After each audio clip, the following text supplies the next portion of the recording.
Hi, I'm Lily. And I'm Dan. And we are the Load-In. We are indeed. It's we been are. a while since we've said that. I feel like I haven't seen you in ages. It feels like it's been a while. It's been pretty busy, actually. Lots have been happening. Lots has been happening, which best we're really news, excited. Best news. Which best news? Events. Oh, yeah, events are, well, in Dubai 15th. anyway, are making a comeback 15th of September. 15th of September, local and international. International, hopefully from the 1st of October. How's that making you feel? The team good. must be. Yeah, everyone's excited, but I mean, it's been a hard 6 months. So I think just trying to figure out, I guess, like, what do we do now? Because finally having a date. That's well, of course, like, just there's a bit of clarity. But I mean, like with everything, the caveat is that things can change. And, always. You know, I'm sure we're going to talk about that in today's podcast. Well, you there's know, lots of changes. that's going to be brilliant for today's guest is going to take us through the experience of what it is to think you're going one way and have it all just turn it the other way. So online, we've got Jessica Neumann. How are you? Hello, guys. I'm good, thank you. Hi, Jess. It's so good to hear from you. Like, it's been a long time since we saw you last time in Dubai. I know, it's about 4 years since. Seriously, 4 years? Yep. Oh my God! Like you've actually just made me feel really old. I did the same. We were like 4 years. It felt like last week. It was only last week. No, I thought it was like a year, 2 years ago maximum. I didn't realize it was 4 years already. Well, Jess, for all our listeners out there, we know who you are, but can you just share with us a little bit about yourself? Sure. So, as I've already said, I've spent quite a bit of time in the UAE. So, Dubai and Abu Dhabi were my home for about 14 years. Ooh. And originally being based in Germany, I studied foreign trade and international management in Hamburg as part of my studies. So I had to do a 4-month internship abroad. And through people I knew, I ended up in Abu Dhabi in 2002, all the way back. And pretty much from the beginning, I knew that I wanted to stay in the UAE for longer at the time. So I still had to go back to Germany, complete my internship in Abu Dhabi, finish my studies, and then came back to the UAE, where I ended up living and working until 2016. Wow, 2002? I didn't realize it was that far back. I didn't. That's a lot. Like you saw a lot of change then. I mean, Yeah, like you 2002 saw was all. not what it was like today. No, you went through the nothingness to the peak to the trough to the good times to the kind of just before COVID. to all of it and then back again. See, because I remember just as I was finishing at Action Impact, I think you were starting there. That was back in 2012. Now you're showing your age. I'm showing my age. That was like 8 years ago. And makeup. Oh God, it's not working. Yeah, it's 2010, I think I started. And then I stayed with Action Impact until 2013. Wow. And then I joined Blink Experience all the way up to May 2016 when I finally left for good. Nice. Oh, wow. So you're in Hamburg now? That is correct, yes. I'm not even going to try and pronounce the company, the agency you're with now, but do tell us a bit about them. I was first of all, I was expecting Lily's best German accent. No, I know my limits. That. So when I came back in summer 2016, I actually touched base with a company called Kontrapunkt, but for all the foreigners, you can say KP as well, which makes it easier. So, and ever since 2016, I work with KP as a key account director here in Hamburg. And Kontrapunkt has been in the industry since 1989 and is owned and managed by 2 partners, our 2 managing directors, who are still active in our business today. Nice. And we are the typical event management agency, but also communication and live communication agency. So we do classical event management, exhibition services, participant management, as we have our own developed software, which has been in the market for over 17 years now. Wow. And recently, we've already focused on more and more digital and hybrid events. Yeah. Wow. And so my role pretty much is I look after a few local government clients here in Hamburg and also take care of the international business. Yeah, because you were telling me that you guys have clients all over, like from China to... And all the way across China. I said China to where? I said China. Yeah, that is correct. Yeah, we focused on our international business for a few years now. And when I first joined Kontrapunkt, it was actually quite funny because I just returned from Dubai. I still had luggage in Dubai and that I needed to pick up. And my managing director at the time said, "Hey, we've got a project for you, but it's abroad." And I said, "That's fine, no problem." And he said, "It's actually in Dubai." So I ended up going back to Dubai for our very first project, delivering an event at the Intercontinental Festival City, and managed to pick up some more of my luggage at the time, which was pretty good. It's almost like you just step off the plane like we're going to send you back. Send you back. I know. Good, actually. It saves on shipping. Also, and it's also nice because it's always hard saying goodbye, as an expat and constantly having to move. So getting told to sort of go back home, you bump into someone, it's like, I thought you'd left. It's like, well, I did. I've just come back for a week. That's exactly what happened. I can imagine you bump into people all the time in Dubai. Well, listen, Germany. How's the atmosphere there at the moment? Well, it's been strange, and at times, to be honest, it's been quite depressing as well. Germany went into lockdown mid-March, pretty much like everybody else. Yes. And our industry was one of the first to be affected. We pretty much lost all of our annual business within a matter of weeks, starting in February. And then, we ended up working from home for about 3 months, slowly started going back to the office like once a week. And as of June, the country slowly started to open up again. And it was a pretty good feeling because the number of infections were low and people were brave to go out again. The weather was good and they ended up going out to restaurants and spend time outside and in smaller groups. But then traveling across Europe was allowed again and started. People started to go on holidays. So that was the tricky phase because a lot of them came back and numbers are rising again. So whereas we had a pretty good feeling for a few weeks or a couple of months, it's going a bit downhill again, which is a bit depressing, to be honest with you. I was going to say, because Germany was kind of, I guess, one of the countries which was ahead and did obviously a really good job in the initial stages of lockdown and stuff like that. But I think, I mean, we can see across all... I think what they did right was with the first countries when it hit Europe, like Italy and Spain as well, and France, Germany very quickly prepared their hospitals and their intensive care units and cleared space. So they managed to keep number of deaths down and just looked after everyone. And we tested from the very beginning quite a lot. So I think that helped us pretty much through the rough months. That's sort of that's been us as well, though. Yeah. I think as Dubai, we were also quite quick. We jumped on it quite quickly. We were all sent home. We had the lockdowns. God, I mean, ours was intense. We had to get permits. Ours was pretty intense compared to many places around the world where it is, it's compulsory but kind of optional at the same time. Yeah. Well, come on. We had what got to the point where it was you could only go shopping once every 3 days. I know, it's probably a good thing for me, actually, the amount of money I spend and the amount of food I eat. So it wasn't a bad thing. It wasn't a bad thing at all. But do you think the numbers have risen more because there isn't enough testing between the borders? Because people are going to travel. Yeah, I think there is. Yeah, I think it's a matter of people being a bit fed up with the whole situation and just not as careful anymore as they used to be. Yeah. It's also a lot of the younger generation that's currently being affected. So a lot of these kids, I mean, for months they weren't able to do anything or go out or do anything fun. So they're just keen on being out there and meeting and partying, of course. So it's a different group of people at the moment. They're still testing and all the countries have increased their capacity when it comes to testing, but it's just people are also don't want to be sit at home anymore. They want to go out. They want to meet people, and that's obviously when it happens. Yeah, well, I was going to say, in the UK, we're talking about young people having a good time. In the UK now, there's like illegal raves happening everywhere. There's all these little music festivals and music things. Cool is that? It is called grassroots, but it's completely illegal. And everyone's like, you can't do it. We weren't part of that during a pandemic. Again, making us feel old. But yeah, it's just like going back to that point. Like, people are quite fed up now, I think, about with all of this. And life has to go on, right? Life does have to go on. Life has to go on. Yeah. Are there still any other restrictions there, or is it completely open, even with regards to numbers going up, cases going up? Have any restrictions been brought back in? Well, yes, and the tricky part is that we have a federal system in Germany, meaning due to the fact that federalism in Germany is one of our several principles for our state organization.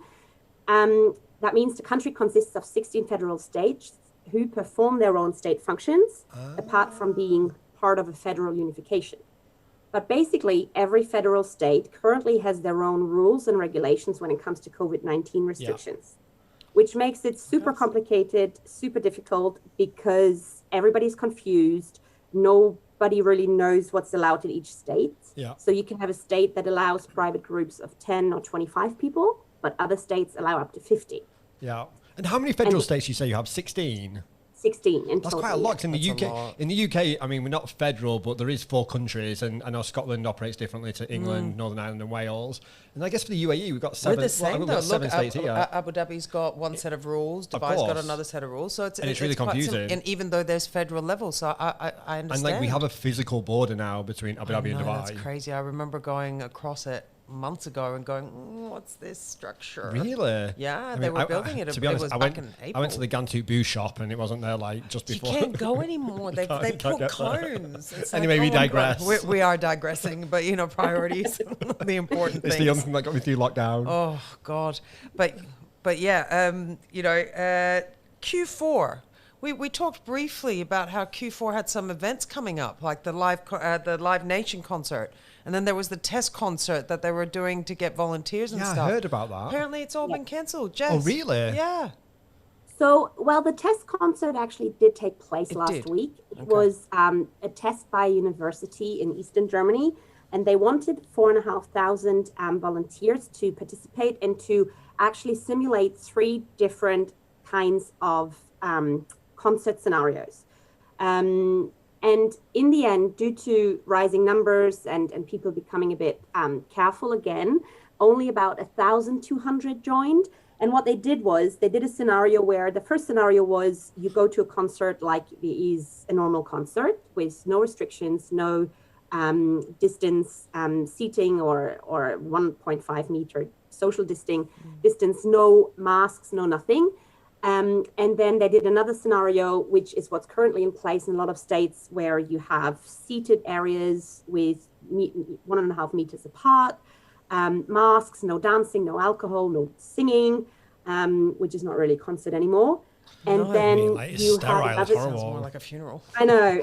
And then you had another scenario where they just controlled the flow of traffic a bit. Yeah. And all of what they did is they worked with black lights, so they used gel as well and spray to see where did people actually spread and where, looking at the aerosols and so on. I heard that because they were looking at, I think, at like all the different touch just points and how where like spreading. Things can congregate, I guess, and where those kind of like concentrations might be.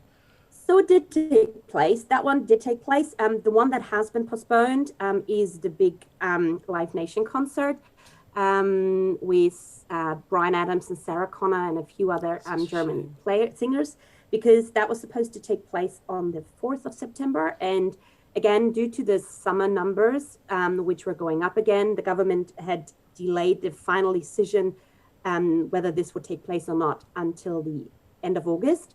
And then the government released a new press conference with new rules. So this concert has now been postponed until fall. Because when the government announced new regulations last week, it meant that all large events will be prohibited until the end of the year, which is obviously a disaster. Q4 is gone. Yeah, I saw that. It was like until 31st of December. So it's like, what do you do in New Year's Eve, for example? Yeah, exactly. Yeah, so Oktoberfest is cancelled. Large festivals are cancelled. Yeah, Oktoberfest. Sorry, I didn't even think about that. But that's such a massive festival across all of Germany. That just can't happen. Well, it can't happen, but it's that's such an important date. But that's the thing. Like, it hurts. Yeah, man. Now it really hurts. It's starting to like. One of the topics that we want to cover in the coming weeks is mental health. Yeah. I think this is where it's really going to kick in. But like Jess, you were saying, from a furlough scheme, at least Germany's really looking after its people, because the furlough scheme's been extended. It has been extended, which was also one of the decisions in last week's press conference. It has been extended for another year, because at the moment it was going until February 2021. Yep. So they included the whole of 21 for the furlough scheme as well, which means anyone that's on short-time work will get compensation from the government for another year. Yes. I mean, it's good that obviously people are getting looked after and protected that way. on the caveat to that, it also makes you slightly nervous of like, well, how long do people think this is going to continue for? It's not just that. What's that going to do to the economy? Well, of course, because I'm more concerned is what is that going to do to us being the taxpayers in the years to come? Exactly, it's got to come back somehow. Well, I'm going to say because at some point, some people are going to have to pay for that, and you know, I think it's slightly going back to the previous conversation about young people and that frustration. And I don't want to talk about politics, but you know, there's the young people, unfortunately, are the ones that are going to have to pay that back long into the future. And you know, you look at what's happening with schools and people not being able to do things. Like, so it is a challenge. I understand why people are quite frustrated. But like, it's a catch-22 because on one side, it's you know, you got to look after the now, of course, and then on the other side, it's like you got to make sure that there's still a future. Yeah. So chicken and the egg. Yeah, it's a very hard balance. You know, but so I'm just going to ask one quick question. I want to go back to the test event. Obviously, not as many people turned up to it as potentially expected, but was it a successful test event? Did the authorities get the results they were looking for, or the information, or has that not been published? We're still waiting for the results, actually, because the university turned around and said they'll release information in the next few weeks, because obviously that will have an impact as well when it comes to hygiene concepts on, you know, how can we actually do events again over the next few months, because we all have to get used to this situation. Yeah. So everyone is pretty keen on those results, but they weren't immediately available. Okay. Well, that's understandable. It's going to take a little bit of time to get through it all. Yeah, 100%. But like one of the things I wanted to touch on, and as we sort of wrap up, is Night of Light. That campaign was quite impressive, and that had a lot to do with the government standing up and listening, right? Correct. Yes, it was an initiative that was originally brought into life by a guy called Tom Koperek, which is the chief marketing officer of the Life and Marketing Communication Agency in the Midwest of Germany. And the objective mainly was to highlight the dramatic situation that our industry is in. Yeah. So they started off with just a few companies that would join the initiative. And within 3 weeks, they had thousands of companies that joined in, including Contrapunkt as well. So we were part of that initiative. So during the actual night, we had more than 9,000 buildings in over 1,500 cities in Germany that were illuminated in red. Yeah. There were a total of 40,000 participants from the industry that joined. So anyone, suppliers, venues, event agency, tech suppliers, you name it. And basically there was hope that we would start a dialogue, or the organizers would start a dialogue with government representatives in order to prevent a massive wave of insolvencies, and come up with a long-term plan on how to rescue the industry. Yeah. Because the industry in Germany is actually the 6th largest sector of the German economy, with a revenue of 130 billion euros and more than 1 million staff. That's incredible. And also, I think globally, our industry is one of the fastest growing as well. It's huge. It's not an industry that's stagnating. It's actually growing exponentially. But the biggest problem is it's the one industry where it's not easy to put the dollar value to it. Of course. Because it sits under so many others. Because we were talking about this with the UK. And also in many aspects, you know, you kind of look at, I guess, what is perceived of the events industry. It's a nicety, it's a luxury. But it's not. But it's not, but it's much more than that. And you go into like the digital side of it, the marketing, the branding. Well, comms, it's huge. Comms is everything. Yeah. Like with business, if you don't communicate what you're about,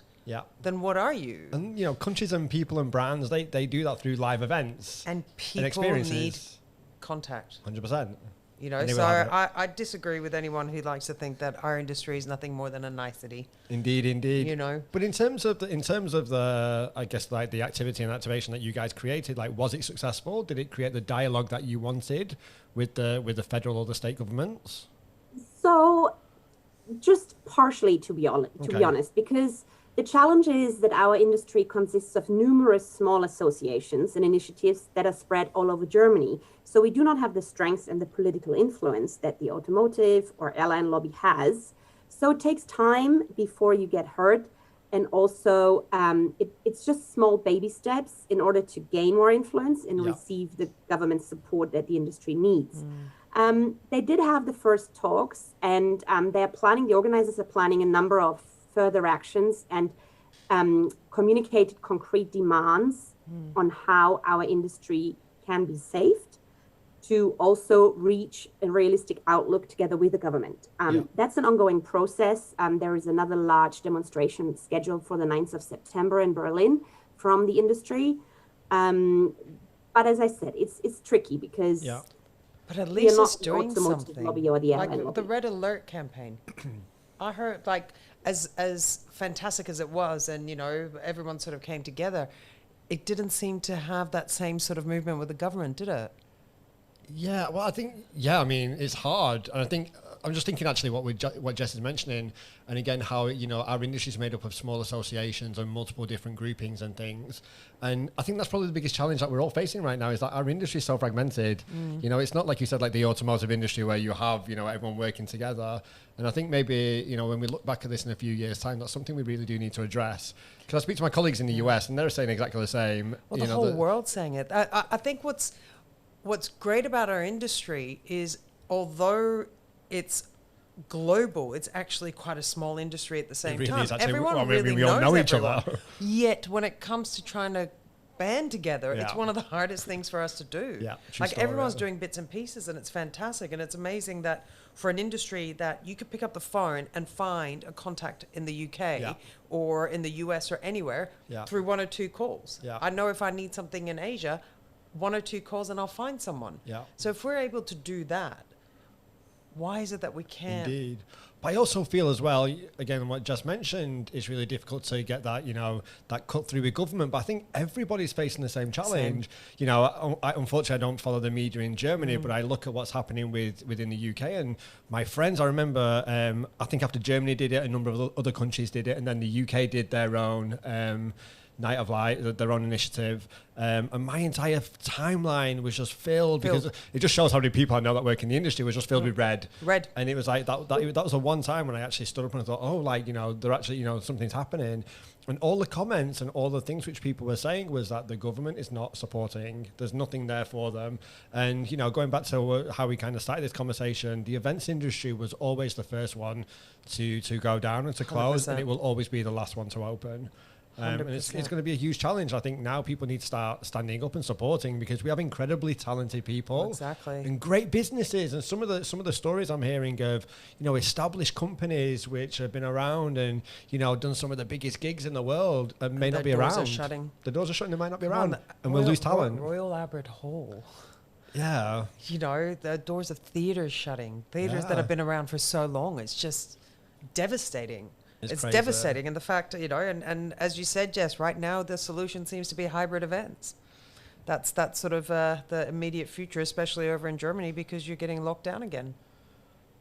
Yeah, I mean, and to be fair, the need for digital or hybrid events is also coming from our clients. I mean, whereas first nobody really knew how to handle the situation and what to do, and they were all hoping for Q3, maybe Q4 to do something. They've all pretty much written off this year. So, but they know as of next year they have to do events, conferences, business events, exhibitions, because that's just the way our industry is. So they're now starting to look into solutions of, okay, what's actually realistic? Is it a digital solution? Completely virtual? Is it a hybrid solution with, you know, people in front of the monitor or behind the camera? That's currently what's going on, and what I believe is going to become the new normal. Well, I guess that's a good place to wrap it up. We're actually going to stay on time this time. Oh, yeah, we're on time. Oh, wow, we did well today. But, you know, on that note, Jess, we'd love it if we could touch back with you in the coming months and see where things have gone, where it's hybrid, digital, or the conferences have come back. Yeah, and just it'd be good to know. For me, it's just interesting to see if those restrictions, as you mentioned, that 31st of December deadline, will it move further? Will it change? Will you be allowed to do things towards the end of the year, you know, depending on what happens within the situation, or will he extend it further into 2021? And it's good for us to know, because like we seem to be a little bit behind Europe. Yeah. So also, I'm hoping we're not going to end up... I often feel like we're in our little bubble. Yeah. So segregated from the rest of the world. So it's interesting to see what's happening with the big players around the world in our industry. Exactly. Jess, thank you so much. Hopefully you won't go past the 31st of December, and hopefully we won't end up getting locked up. Having cancelled. We cannot. We will not. But we'll keep you updated, Jess. Yeah. Jess, thank you so much, and good luck with everything. Hope to see you in Dubai soon. Thank you. Yes, we'll have to get a gig ready for you. We will do. We will make it happen. Stay safe, guys. All right. Thank you so much, Jess. Bye. Thank you. Bye-bye. Bye.